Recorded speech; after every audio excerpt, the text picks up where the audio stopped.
Hello everyone, Delhi bytes में आप सभी का फिर से स्वागत है। इस वीडियो में हम देखेंगे कि सीटेट एग्जाम में मैथ्स के किस तरह के क्वेश्चंस आते हैं। मैथ्स का सिलेबस स्पेशली पेडागोजी का सारा कवर कर लिया गया है, जिसमें हमने 3 टॉपिक एक्स्ट्रा करे हैं जो सिलेबस में मेंशन नहीं है, जो है Van Hiele's theory, teaching learning material और एनसीएफ 2005। ये तीनों सिलेबस में मेंशन नहीं है, बट इनके बेसिस पे क्वेश्चंस आते हैं, तो हमने ये टॉपिक्स भी किए हैं। इन सभी टॉपिक्स की वीडियो देखने के लिए आप चैनल की प्लेलिस्ट सीटेट मैथ्स पेडागोजी में जा सकते हैं, जहां आपको ये सारी वीडियो सीक्वेंस मिलेगी। आप इन वीडियोस को देखकर सीटेट की प्रिपरेशन कर सकते हैं। अब हम आते हैं क्वेश्चन नंबर 1 पे। क्वेश्चन नंबर 1 में कहा गया है कि एक टीचर क्लास 2 के स्टूडेंट्स को 4 वंस और 3 टेंस लिखने को कहती है, बट बच्चे 34 लिखने की बजाय 43 लिख देते हैं। टीचर बच्चों को इस कंसेप्ट को समझने में किस तरीके से हेल्प कर सकती है? टीचर उन्हें बहुत सारे क्वेश्चंस दे सकती है प्रैक्टिस के लिए। टीचर बच्चों को कह सकती है कि वो अबैकस पर ये वाला कंसेप्ट रिप्रेजेंट करे और फिर उसे लिखें, या फिर टीचर बच्चों को कह सकती है उन्होंने गलत आंसर दिया है, उसे करेक्ट आंसर लिखने के लिए 5 बार कह सकती है, या फिर वो कॉलम मेथड का यूज करके बच्चों की इस कंफ्यूजन को दूर कर सकती है। हमें इसमें मोस्ट अप्रोप्रिएट आंसर बताना है। जो सबसे अच्छा आंसर होगा, मोस्ट अप्रोप्रिएट आंसर होगा, वो ऑप्शन 2, जिसमें बच्चा खुद रिप्रेजेंट करेगा अबैकस पे कि 34 या 43 क्या होता है, उसमें वंस टेंस क्या है, और फिर उसे लिखेगा। क्योंकि यहाँ बच्चा खुद करेगा तो खुद सीखेगा। अब हम आते हैं क्वेश्चन नंबर 2 पर। क्वेश्चन नंबर 2 में हमें बताना है कि मैपिंग से रिलेटेड कौन सा स्टेटमेंट ट्रू नहीं है। मैथ्स में मैपिंग का मतलब है ग्राफ बनवाना, डायग्राम बनवाना, पिक्चर बनवाना, या फिर जो हम क्वाड्रिलेटरल के अलग अलग टाइप्स, ये ट्राइंगल के लिए अलग अलग टाइप्स बच्चों से बनवाते हैं, उसके लिए जो मैप बनवाते हैं वो मैपिंग कहलाता है। तो मैथ्स में जो मैपिंग यूज की जाती है उसके लिए स्टेटमेंट ट्रू नहीं है। इट प्रमोट्स प्रोपोर्शनल रीजनिंग, बिल्कुल सही है। प्रोपोर्शनल रीजनिंग इससे बच्चों की डेवलप की जा सकती है। Mapping is not a part of mathematical curriculum. ये वाला स्टेटमेंट अकॉर्डिंग टू क्वेश्चन सही है, क्योंकि इसमें पूछे ट्रू नहीं है। तो ये वाला स्टेटमेंट एक्चुअली में ट्रू नहीं है, क्योंकि हम मैथ्स में मैपिंग का यूज करते हैं। According to question option number 2 is correct. अब हम आते हैं क्वेश्चन नंबर 3 पर। क्वेश्चन नंबर 3 में कहा गया है कि मैथमेटिकल गेम्स और पजल्स हेल्प करती है। किस चीज में हेल्प करती है गेम्स और पजल्स? पॉजिटिव एटीट्यूड डेवलप करने के लिए, मैथ्स का और एवरीडे लाइफ का कनेक्शन बनाने के लिए, मैथ्स को एंजॉयबल बनाने के लिए, या फिर प्रॉब्लम सॉल्विंग स्किल्स डेवलप करने के लिए। एक्चुअली में गेम्स और पजल्स इन चारों में हेल्प करती है। तो ऑप्शन नंबर ए, जिसमें 1 2 3 4 मेंशन है, ये करेक्ट है। गेम्स और पजल से ये चारों ऑब्जेक्टिव्स या ये चारों चीजें फुलफिल की जा सकती है। अब हम आते हैं क्वेश्चन नंबर 4 पे।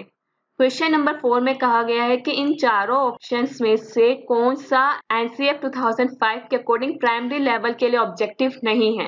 मैथ्स को बच्चों की डेली लाइफ एक्सपीरियंस से लिंक करना, उसका एक पार्ट बनाना, problem solving, problem posing skill develop करना, लॉजिकल थिंकिंग डेवलप करना, या फिर बच्चों को हायर और एब्स्ट्रैक्ट थिंकिंग के लिए प्रिपेयर करना।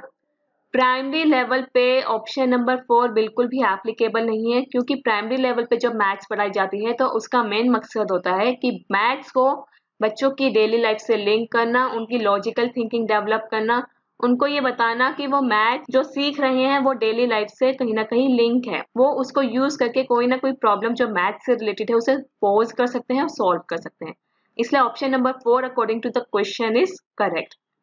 अब हम आते हैं क्वेश्चन नंबर 5 पे। क्वेश्चन नंबर 5 में हमें 4 ऑप्शंस दिए गए हैं, जिसमें टीएलएम्स मेंशन है। हमें यह बताना है कि addition of 2 decimal numbers, 2 decimal number के एडिशन का कंसेप्ट सिखाने के लिए मोस्ट अप्रोप्रिएट कौन सा है। Beads and strings, graph paper, abacus and geoboard. Geoboard और बीड्स एंड स्ट्रिंग्स का यूज नहीं किया जा सकता डेसिमल पढ़ाने के लिए।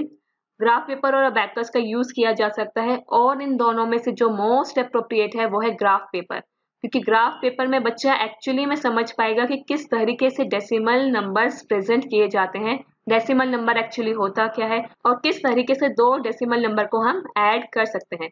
सो ऑप्शन नंबर 2 इज करेक्ट। अब हम आते हैं क्वेश्चन नंबर 6 पर। क्वेश्चन नंबर 6 में 4 ऑप्शंस दिए गए हैं, जिसमें असेसमेंट के स्ट्रेटजीज मेंशन है। हमें ये बताना है इन चारों में से कौन से ऐसे असेसमेंट है जो मैथमेटिक्स को रियल लाइफ के साथ लिंक कर सकते हैं और साथ ही साथ उसे इंटरडिसिप्लिनरी बना सकते हैं। इंटरडिसिप्लिनरी मतलब मैथ्स को बाकी सब्जेक्ट के साथ लिंक कर सकते हैं। सर्वे प्रोजेक्ट चेकलिस्ट नहीं, चेकलिस्ट का यूज हम इंटरडिसिप्लिनरी में नहीं कर सकते। Field visit, oral test, checklist नहीं, चेकलिस्ट नहीं हो सकता। फील्ड ट्रिप, सर्वे, प्रोजेक्ट, हाँ ये हो सकता है क्योंकि फील्ड ट्रिप और सर्वे का यूज करके हम मैथ्स को रियल लाइफ से लिंक कर सकते हैं और साथ ही साथ बच्चों को प्रोजेक्ट का यूज करके उसे इंटरडिसिप्लिनरी बना सकते हैं। So option number 3 is correct according to the question. अब हम आते हैं क्वेश्चन नंबर 7 पे। क्वेश्चन नंबर 7 में हमें ये बताना है कि ये जो रिसोर्सेस मेंशन किए गए हैं इनमें से कौन से रिसोर्स को यूज करके हम विजुअली चैलेंज स्टूडेंट्स को मैथ्स क्लासरूम में इंक्लूड कर सकते हैं। मतलब जो बच्चा देख नहीं पाएगा तो उसके लिए हम कौन सा TLM इन चारों में से यूज कर सकते हैं। क्या हम नंबर चार्ट यूज कर सकते हैं? नहीं, नंबर चार्ट यूज नहीं कर सकते। टेलर्स अबेकस, कंप्यूटर एंड जियोबर्ड, हाँ हम इन तीनों को यूज कर सकते हैं। ऑप्शन नंबर 3 में भी नंबर चार्ट है और ऑप्शन नंबर 4 में भी नंबर चार्ट मेंशन किया गया है। नंबर चार्ट हम विजुअली चैलेंज स्टूडेंट्स के साथ यूज नहीं कर सकते। तो ऑप्शन नंबर 2 इज करेक्ट क्योंकि इसमें टेलर अबेकस, कंप्यूटर, जियोबोर्ड मेंशन है और इन तीनों का यूज हम विजुअली चैलेंज स्टूडेंट्स को मैथ्स पढ़ाने में यूज कर सकते हैं। क्वेश्चन नंबर 8 है, प्राइमरी क्लास में जो बच्चे मैथ्स सीखते हैं उसमें असेसमेंट में किस पे फोकस नहीं करना चाहिए। मतलब कि जब बच्चों को हम असेस करते हैं इनमें से किस चीज पे फोकस नहीं करना चाहिए कि उन्होंने कितनी अच्छी मैथमेटिकल कॉन्सेप्ट्स को अंडरस्टैंड किया है, इस पे कि बच्चा मैथमेटिकल लैंग्वेज को डेवलप कर पा रहा है, इस पे मैथमेटिकल प्रॉब्लम का वो आंसर कितना प्रिसाइसली दे रहा है, इस पे या फिर रीजनिंग स्किल्स उसकी डेवलप हो रही है या नहीं, इस पे। तो इसका आंसर है कि हम बच्चे को इस चीज पर असेस नहीं कर सकते कि उसने कितनी प्रिसाइसली किसी क्वेश्चन का आंसर दिया है, क्योंकि जब बच्चा मैथमेटिकल लैंग्वेज को डेवलप करेगा, मैथमेटिकल कंसेप्ट्स वो अंडरस्टैंड करना शुरू करेगा, रीजनिंग स्किल्स वो डेवलप करना शुरू करेगा, तब वो प्रिसाइसली आंसर दे या ना दे इस पे हमारा फोकस नहीं रहेगा, क्योंकि हमारा यहाँ मेजर फोकस रहेगा कि बच्चा कंसेप्ट सीख रहा है, मैथमेटिकल लैंग्वेज सीख रहा है और रीजनिंग स्किल उसकी डेवलप हो रही है या नहीं, कितना प्रिसाइसली, कितना सटीक होके आंसर वो दे पा रहा है, अभी हम इस पे फोकस नहीं करते। प्राइमरी क्लास में मेजरली फोकस किया जाता है कि उसका कंसेप्ट डेवलप हो, बच्चे का एक इंटरेस्ट बने मैथ्स की तरफ, इसलिए इसका third option according to question correct है। इस तरह के और भी क्वेश्चंस पेपर में आए हुए हैं, उनको देखने के लिए आप ऑफिशियल वेबसाइट www.dalybytes.in पर जा सकते हैं, जहां आपको सीटेट के प्रीवियस पेपर, मॉक टेस्ट और सैंपल पेपर्स मिलेंगे। आप उनकी प्रैक्टिस करके अपनी परफॉर्मेंस बूस्ट कर सकते हैं। अब हम आते हैं क्वेश्चन नंबर 9 पर। क्वेश्चन नंबर 9 में हमें 4 स्ट्रेटजीज दी गई हैं जिसका यूज करके हम मैथमेटिकल कंसेप्ट्स एलिमेंट्री लेवल पर डेवलप करवा सकते हैं। हमें इन स्ट्रेटजीज को सीक्वेंस में लगाना है। तो सबसे पहले drawing pictures, using symbolic representation, experience provide करना और लैंग्वेज का यूज करना। तो सबसे पहले हम बच्चों को एक्सपीरियंस प्रोवाइड करते हैं या फिर जो एक्सपीरियंस होता है उसके बेसिस पे हम कंसेप्ट लेके चलते हैं। ऑप्शन नंबर 3 होगा सबसे पहले। फिर जो एक्सपीरियंस आता है उसके बेसिस पे हम उनके साथ डिस्कशन करते हैं, लैंग्वेज यूज करते हैं कि उन्होंने क्या सीखा, कैसे सीखा। सो ऑप्शन नंबर 4 इज नंबर 2। फिर हम उनको बताते हैं कि किस तरीके से हम उसे पिक्चर में, डायग्राम में, फिगर में रिप्रेजेंट कर सकते हैं। So option number 1 is third sequence. फिर जब बच्चों का कंसेप्ट धीरे धीरे डेवलप होने लगता है फिर हम उसे एक सिंबॉलिक रिप्रेजेंटेशन देते हैं। Option number 2 is on fourth number.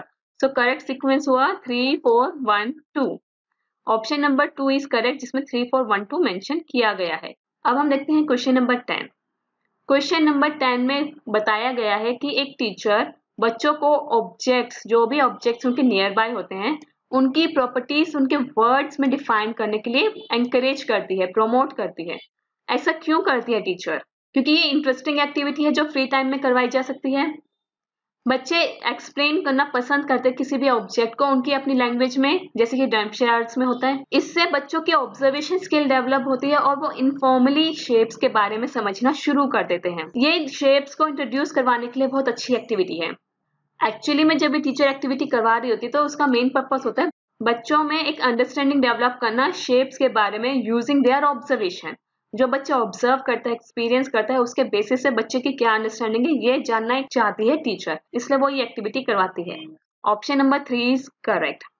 अब हम आते हैं क्वेश्चन नंबर 11 पर। क्वेश्चन नंबर 11 में कहा गया है कि टीचर हेट्रोजीनियस ग्रुप को किस तरीके से हैंडल कर सकती है क्लास में। हेट्रोजीनियस ग्रुप होता है जिसमें एक ग्रुप में अलग अलग तरह के बच्चे होते हैं। हर तरह के, हर कैटेगरी के बच्चों को ग्रुप करके जब एक सिंगल ग्रुप बनाया जाता है वो हेट्रोजीनियस ग्रुप कहलाता है। तो अब इसे किस तरीके से टीचर हैंडल कर सकती है। सेम एबिलिटी के बच्चों को एक साथ रखकर, बिल्कुल नहीं। अगर सेम एबिलिटी के बच्चों को एक साथ रखेंगे वो हेट्रोजीनियस ग्रुप नहीं होगा। सभी बच्चों को एक साथ एक ही ग्रुप में रखकर नहीं, अगर सभी बच्चों को एक साथ रख दिया तो वो ग्रुप नहीं बनेगा, वो अल्टीमेटली क्लास बन जाएगी। ग्रुप में अलग अलग एबिलिटीज के बच्चों को साथ रखकर ताकि वो एक साथ सीख सके। बिल्कुल करेक्ट, क्योंकि हेट्रोजीनियस ग्रुप बनाया ही इसी चीज के लिए जाता है कि अलग अलग कैटेगरी के अलग अलग एबिलिटी के बच्चे एक साथ आए और एक साथ मिलकर सीखें। इस तरीके से हेट्रोजीनियस ग्रुप बनाया जाता है और इस पर्पज के लिए बनाया जाता है। So option number 3 is correct. Question number 12, हमें यहाँ 4 कंसेप्ट दिए गए हैं। हमें ये बताना है कि इनमें से कौन सा प्री नंबर कंसेप्ट में जरूरी नहीं है, रिक्वायर्ड नहीं है। 1-to-1 correspondence, seriation, reciting number names randomly, creating groups। इसमें 1, 2 और 4 जो है वो प्री नंबर कंसेप्ट में आते हैं, जबकि रिसाइटिंग नंबर नेम रेंडमली ये प्री नंबर कंसेप्ट में नहीं आता। So option number 3 is correct according to question. अब हम आते हैं क्वेश्चन नंबर 13 पे। क्वेश्चन नंबर 13 में कहा गया है कि जब बच्चे से पूछा गया कि एरिया क्या होता है, तो बच्चे ने जवाब दिया लेंथ इनटू ब्रेथ। तो इस चीज से हम क्या समझते हैं बच्चे के कंसेप्ट की अंडरस्टैंडिंग के बारे में, कि बच्चे को एरिया के बारे में कुछ नहीं पता। बिल्कुल गलत, बच्चे को एरिया के बारे में पता है, इसलिए उसने लेंथ इनटू ब्रेथ बताया जब उससे एरिया के बारे में पूछा गया। बच्चा रेक्टेंगल के एरिया को एक जनरल आइडिया मान के चलता है हर क्लोज्ड फिगर के लिए। यह आंसर करेक्ट हो सकता है। Child is right in saying area is length into breadth, ये भी गलत, क्योंकि हर क्लोज्ड फिगर का एरिया सेम नहीं होता, इसलिए लेंथ इनटू ब्रेथ हर जगह सही नहीं हो सकता। चाइल्ड एरिया और पेरीमीटर में कंफ्यूज है, बिल्कुल गलत, क्योंकि एरिया के लिए बच्चे ने सही आंसर दिया है। फर्क इतना है कि बच्चा रेक्टेंगल के एरिया को एक जनरल आइडिया मानता है हर क्लोज्ड शेप के लिए। सो option number 2 is correct. Question number 14, जो यहाँ पे 4 टीचिंग लर्निंग प्रैक्टिस दी गई है, हमें ये बताना है कि मोस्ट अप्रोप्रिएट या मोस्ट डिजायरेबल प्रैक्टिस कौन सी है। ओपन एंडेड क्वेश्चंस अवॉइड किए जाने चाहिए ताकि कंफ्यूजन ना हो। ये वाला ऑप्शन गलत है, क्योंकि बच्चों को ओपन एंडेड क्वेश्चंस दिए जाने चाहिए ताकि उनका सोचने का दायरा बढ़े, उनका देखने का दायरा बढ़े, वो अपनी अंडरस्टैंडिंग को डेवलप कर सकें। Intuitive understanding of concept should be encouraged. बच्चे की जो इंट्यूटिव अंडरस्टैंडिंग होती है, विजुअलाइजेशन होता है, उनकी जो अपने एक्सपीरियंसेस होते हैं जिसके बेसिस पे वो अंडरस्टैंडिंग बनाते हैं, उसे एनकरेज करना चाहिए। बिल्कुल करेक्ट, क्योंकि बच्चों के एक्सपीरियंस को यूज करते ही टीचर को पता लग जाएगा कि किस तरह के बच्चे की अंडरस्टैंडिंग है और उन्हें किस तरीके से पढ़ाना है। So option number 2 is correct according to the question. Question number 15 में हमें 2 क्वेश्चंस दिए गए हैं, दोनों एडिशन के हैं। हमें ये बताना है कि ये एडिशन के कौन सी टाइप है, किस तरीके का एडिशन इसमें दिया गया है, किस तरीके का स्ट्रक्चर है। हम पहले ये देख लेते हैं कि ऑप्शंस में जो दिए गए हैं ऑगमेंटेशन स्ट्रक्चर और एग्रीगेशन स्ट्रक्चर, ये दोनों क्या होते हैं, फिर हम क्वेश्चन पर आएंगे। ठीक है, अभी बात करी हमने एग्रीगेशन की और ऑगमेंटेशन की। एग्रीगेशन क्या होता है? When we need to combine 2 or more quantities of any object, जब हमें किसी ऑब्जेक्ट की 2 या 2 से ज्यादा क्वांटिटी को कंबाइन करना होता है इनटू अ सिंगल क्वांटिटी, वो होता है एग्रीगेशन। एग्रीगेशन मतलब नॉर्मली जोड़ना, एकीकृत करना। फॉर एग्जाम्पल, ये एग्जाम्पल मैंने वही लिया है जो अभी हम क्वेश्चन में देखने वाले हैं। There are 15 oranges in one basket and 7 oranges in another basket. How many oranges are there all together? एक बास्केट में 15 ऑरेंज है, दूसरे में 17 है, तो दोनों मिलाकर कितने हुए? ये होता है एग्रीगेशन, जब हमें 2 अलग अलग quantities of same object plus करनी होती है, कंबाइंड करनी होती है। लेकिन ऑगमेंटेशन में क्या होता है? When a quantity is increased by some amount and the increased value has to be obtained. जब किसी ऑब्जेक्ट की क्वांटिटी बढ़ जाती है किसी कारण और हमें बढ़ी हुई वैल्यू, बढ़ी हुई अमाउंट निकालनी होती है, वो होता है ऑगमेंटेशन। ये भी मैंने वही एग्जांपल लिया है जो हम अभी क्वेश्चन में देखेंगे, जैसे कि price of mobile phone which is for ₹9950 is increased by 375. What is the new price? पहले मोबाइल की जो कीमत थी वो 9,950 थी, लेकिन इसमें 375 रुपए बढ़ गए बजट बढ़ने के कारण। तो न्यू प्राइस क्या हुआ? ऑगमेंटेशन में हमने एक प्राइस दिया हुआ था, उसमें हमने इंक्रीमेंट किया है, वो होता है ऑगमेंटेशन। अब हम देखते हैं क्वेश्चन में किस तरीके से इसे हम देखने वाले हैं। जैसे मैंने बताया कि एग्जाम्पल वही है जो क्वेश्चन में लिए गए हैं। जो क्वेश्चन ए है उसमें कहा गया है कि 15 ऑरेंज है एक बास्केट में, 17 है दूसरे में, तो दोनों मिलकर कितने बने? ये है एग्रीगेशन का क्वेश्चन। दूसरा क्वेश्चन है जब प्राइस इंक्रीमेंट हो जाता है फोन का, ये होता है ऑगमेंटेशन। तो जिसका मतलब हुआ कि ए हुआ एग्रीगेशन, बी हुआ augmentation. So second option is correct in which A represents aggregation and B represents augmentation. अब तक के लिए इतना ही दोस्तों, बने रहिए हमारे साथ व्हाट्सएप, फेसबुक, इंस्टाग्राम, टेलीग्राम पे। इनके लिंक्स आपको डिस्क्रिप्शन बॉक्स में मिल जाएंगे। Thank you and have a nice day, stay blessed, stay tuned.